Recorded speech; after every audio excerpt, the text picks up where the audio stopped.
حضور علیہ الصلوۃ والسلام رحمت للعالمین ہے، عالمین کے لیے رحمت ہے۔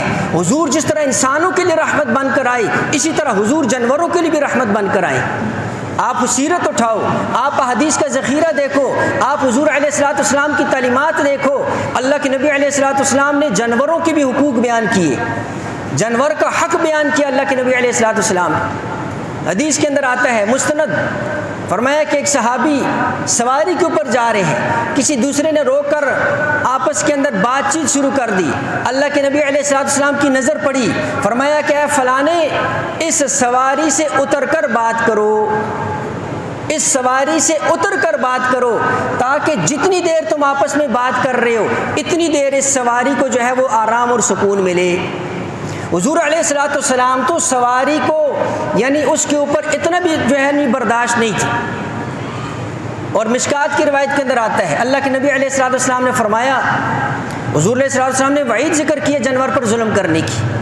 فرمایا پہلی امتوں کے اندر فضائل بھی بیان کیے اور وعید بھی بیان کی۔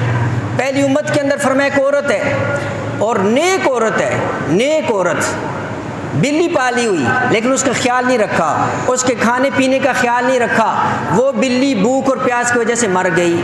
اللہ نے اس نیک عورت کی نیکیوں کے باوجود اس بلی پر ظلم کی وجہ سے اس کو عذاب میں گرفتار کر دیا۔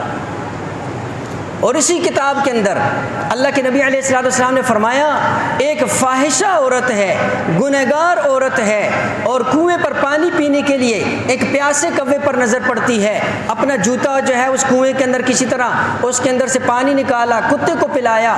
اللہ نے کو یہ عمل اتنا پسند آیا، اس فاحشہ عورت کو اس جانور کے ساتھ نیک سلوک پر بخشش کر دی۔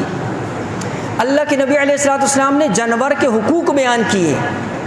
تو جو لوگ کہتے ہیں کہ عید والے دن جانور کو ذبح کرنا یہ ظلم ہے، تو حقیقت کے اندر ان کو ظلم کی تعریف کا ہی پتہ نہیں، ان کو یہ پتہ نہیں ہے کہ ظلم کہتے کس کو ہے۔